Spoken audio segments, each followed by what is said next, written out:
And whenever I see that, I just kind of go, it makes me a little nervous.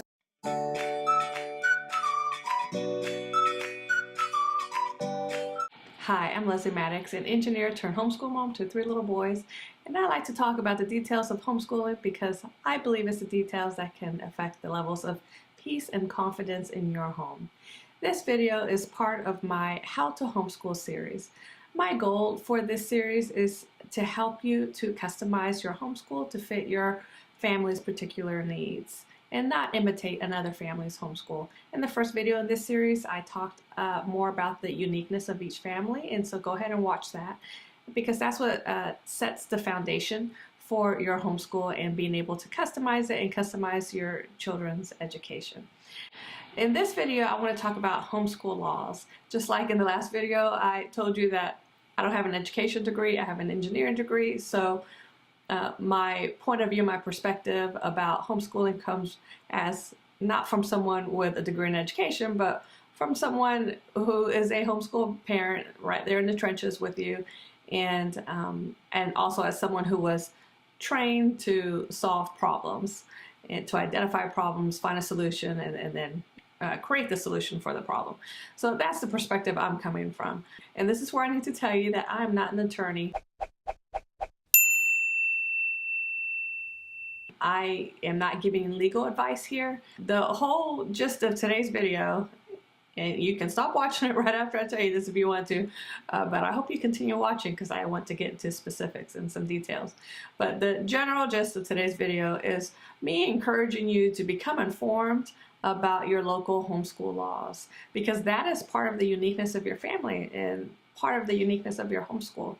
That each state has different laws, and the laws can range wildly from, very open-ended with few requirements to very specific requirements and maybe needing some oversight, depending on what state you live in. So that's part of the uniqueness of your family and your homeschool, and will affect how you customize your homeschool and how you approach homeschooling, the state that you live in, or the territory that you live in, or the country that you live in. So today I want to encourage you to become informed about your local homeschool laws. Now let's get into some particulars. How do you become informed about local homeschool laws? In the United States, or territories of the United States, you can go to HSLDA.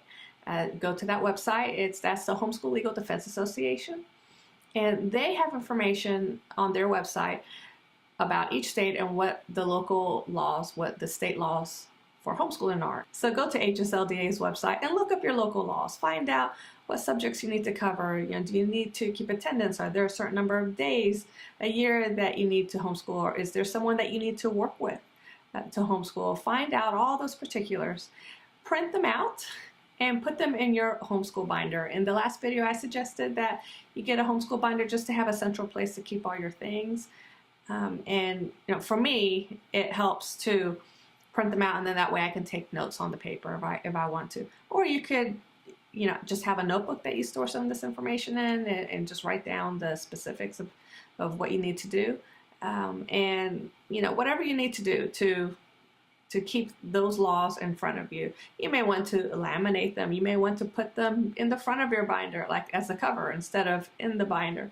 Whatever you got to do to get those laws in front of you so that you don't forget about them. That would be different than what I did when I started homeschooling. I did look at my state laws and kind of had them in the back of my mind, but then I started looking at how everybody else homeschooled, what subjects they chose, just different things they did, and I try to follow what those people were doing.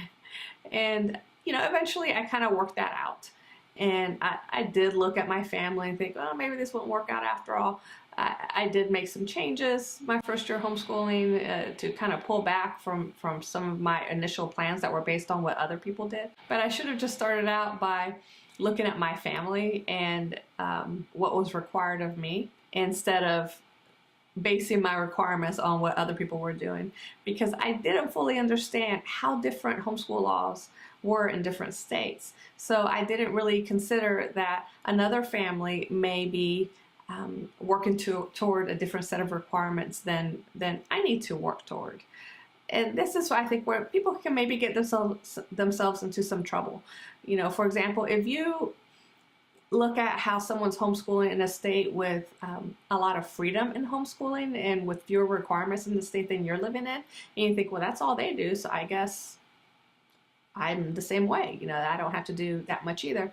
Well, that could get you into some trouble, because if more is required of you, then you just kind of have to ignore the little that you think someone else is doing and do what's required of you. Your state may even require testing. My state currently does not require testing, standardized testing for my students, so you're not ever going to hear me talking about that, most likely. But if your state requires testing, then that's something that you need to inform yourself on. So seek first to inform yourself on your local homeschool laws and then make decisions accordingly. Those homeschool laws can also be very helpful for you to do minimum homeschooling your first year. My first year of homeschooling, since I looked at other homeschool families who've been homeschooling for several years and everything that they were doing, I tried to do the same. I feel like I overloaded us with activities, and I did let go of some of them. I realized that, oh, we're kind of doubling up here and we don't need to, and we really don't need to do this. So I did let go of some activities to start off with, but I really wish that I had just started off by doing minimum homeschooling. And when I say minimum, I mean the legal minimum for your state. So that may be something you may want to consider, because homeschooling is a big change. It is a lifestyle change, especially if you've pulled one or more students out of a school system and they've been in this public school or private school setting, and now you're bringing them home to school them at home. That is a big lifestyle change. It'll affect you more than you think. So it's, I think, wise to give yourself some breathing room. Give yourself a little bit of grace there, a little bit of space to make changes and to get used to the whole thing. And to do research. You're going to be learning a lot while you're homeschooling. I'm finishing up my 4th year of homeschooling, and I'm still learning a lot. And I'll continue to learn a lot, because my kids keep getting older and I keep getting to know them better, and things change.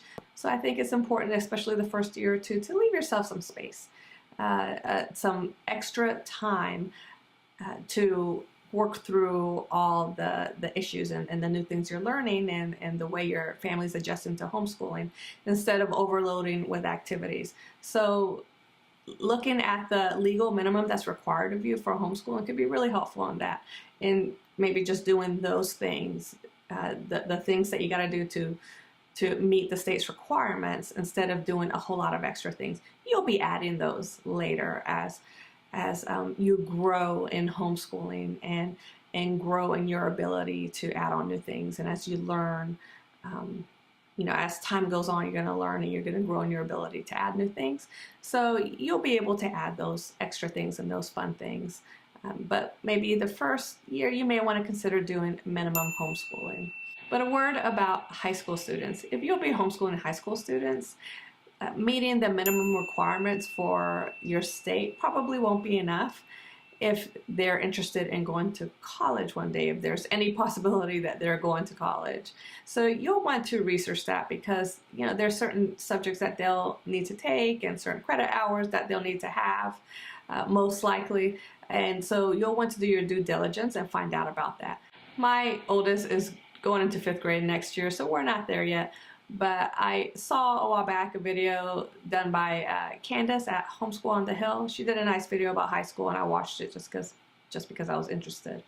And so she did a nice video about homeschooling in high school and kind of the process that she went through with learning about credit hours and all that. That might be a good place to start. I'll put the link to that video down below in the description box, and maybe that'll get you started on finding out what your high school age student, what subjects you'll need to cover with your high school age student. Another reason I think it's important to understand the legal minimum required for your state is because of some of the advice that we see online about homeschooling. And I touched on this subject in the last video, how there's different types of advice that you see about homeschooling, and one of them is the just relax advice. That, oh, it's going to be okay, don't stress out, just do a little of this, do a little of that. And whenever I see that, I just kind of go, it makes me a little nervous, because I think, know what they need to do is find out what's the minimum required for their state. What is the legal minimum required? What is the state expecting of you? If you have school-aged kids, and if you have kids that are at the age or older that's required to be in some kind of educational system in your state, they can't just do a little of this and a little of that. They got to meet the legal minimum for their state. So when you see some of that advice, just relax, don't worry, don't stress about this. And you're thinking, well, maybe I should stress about this. My advice is maybe stress about it a little bit. That just shows that you're a normal human being, recognizing that when you're making a big change in your family and that there's some legality surrounding those changes, that you should be a little bit stressed, because you gotta get your ducks in a row. You gotta find out what's required of you and do those things. And once you find that out and get to know your family better and make some plans, you will relax. I mean, you will relax. You'll understand what's going on, and you'll feel calmer. Your ducks will be somewhat in a row. They'll never be perfectly in a row, but you'll know what you need to know to continue forward, and knowing that you're going about things correctly. So that's another great reason to know what your local homeschool laws are, so that when you see some of that advice out there online to just relax and don't stress about things, you think, well, it's fine not to stress about things once you know what you need to know. And one of those things you need to know is, what are your local laws? I would also suggest connecting with an organization like HSLDA on social media.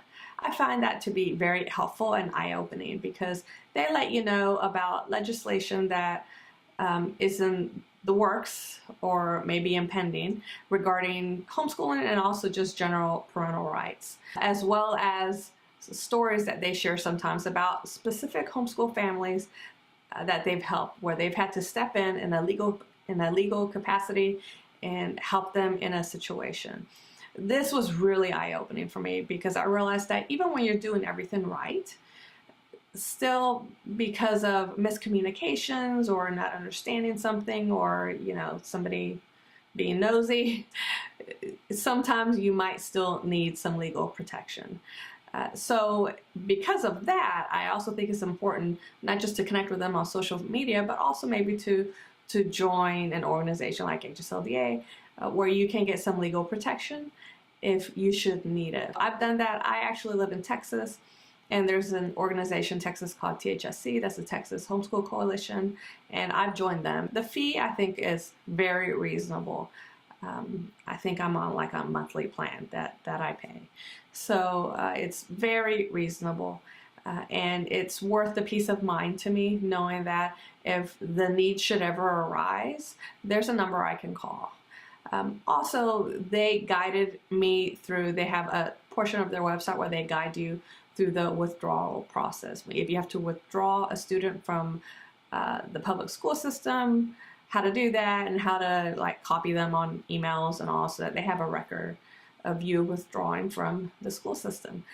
Now, when I withdrew my son from the public school system, I filled out some paperwork that the district had and kind of marked the homeschool box, and took care of it that way. But I also followed up with the instructions from THSC, and HSLDA may have something similar. I also followed up with the instructions from THSC in order for them to have a record of me withdrawing from school, withdrawing my son from school, and notifying them that we were homeschooling.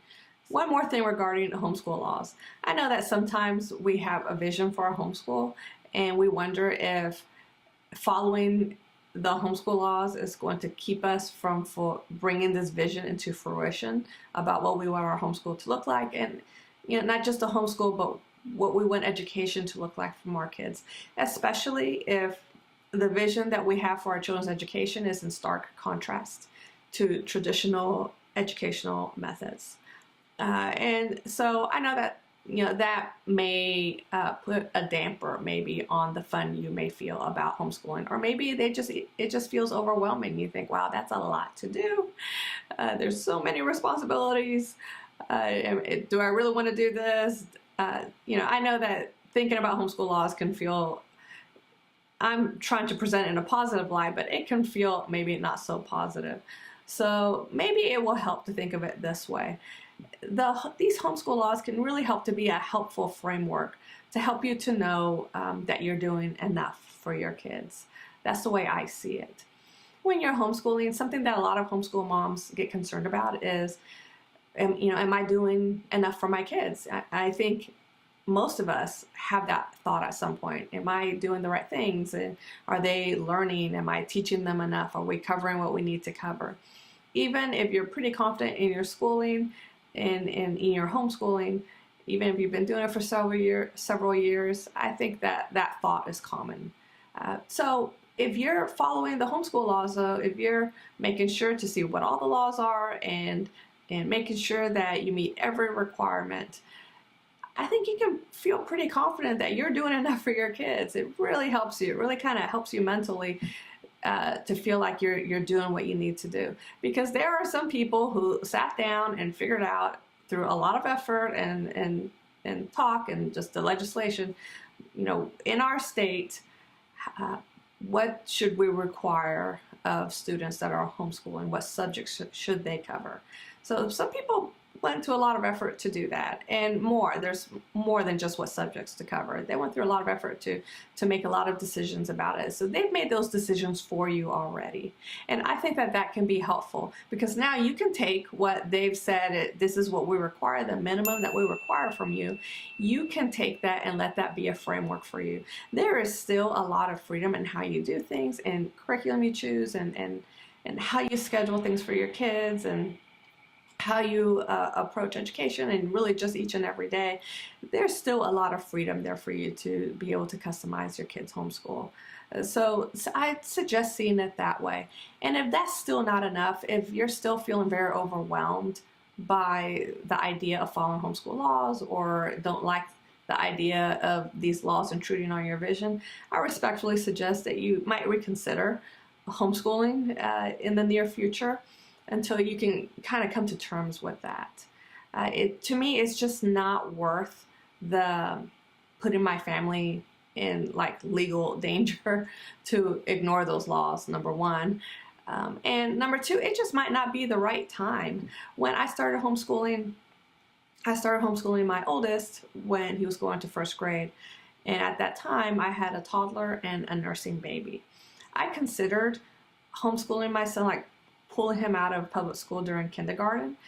But I realized at the time, and I really kind of wanted to, because there are some things that we really didn't like about how things were going for him that year. I really wanted to. But I realized that it really wasn't the best thing. I had a nursing baby. I was exhausted. I'd come from a difficult pregnancy, my third and most difficult of my 3 difficult pregnancies. My baby was unlike my other kids, where he wanted me to hold him all the time, day and night, and I had a toddler waking up every night as well. I was just exhausted. I was not in a good place. So as much as my heart wanted to homeschool my son that year, I knew that just physically and mentally, it wasn't the right time for me. So we just kind of, we gritted our teeth, got through the school year. I did some teaching with my oldest at home. I purchased Hooked on Phonics for him because he wasn't learning to read in school, so I realized I was going to have to do it at home. And I didn't know anything about curriculum, so I ordered Hooked on Phonics, which, looking back, that really wasn't the best choice for him. But we made it work. And by the end of the school year, he was kind of caught up. And we ended that school year knowing we did everything we could that school year for him, and now we're going to continue forward, choosing a different educational path. And I am glad that I didn't pull him out in the middle of the year. That was the right decision for my family, to just wait a few months, because I just wasn't ready. Waiting also gave me a lot of time to research and do some thought experiments, and do a lot of considering, and some practicing some activities at home, and just to kind of figure out how we were going to homeschool, and try to make some decisions for my family. That gave me time to do that. So if right now the idea of following these homeschool laws and meeting these requirements feels like a lot, and it can be, because by opting into homeschooling, we're not opting out of educating our kids. We're opting into doing a lot of things that people who work in the educational system that they do. You know, we're choosing curriculum, we're teaching the curriculum, we're grading, we're keeping records. It can be a lot of work, especially if you're in a state that requires a lot of you. So if that's feeling like too much right now, you may want to consider just holding off and waiting until you feel like you're in a place that you can do that. So what can you do right now to get ready for homeschooling? Number one, look up your local laws. Number two, print them out and put them in a homeschool binder or someplace where you will see them, where you can refer to them. Number three, connect to HSLDA or a similar organization on social media so you can keep informed about legislation concerning parental rights and homeschooling. Number four, join HSLDA or a similar organization so that you have some legal protections for your family should the need arise. And number five, if you currently have school-age kids in school, find out what process you need to go through to withdraw them from their school and inform the state that you will be homeschooling them from then on. Thank you so much for watching. I hope that this video was helpful to you.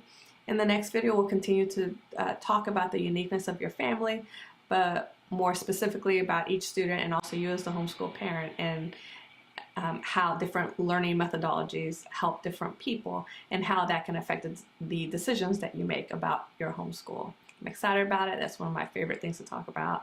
It's something that I think is the most fun. So I hope to see you back then, and I will talk to you in the next video. Bye-bye.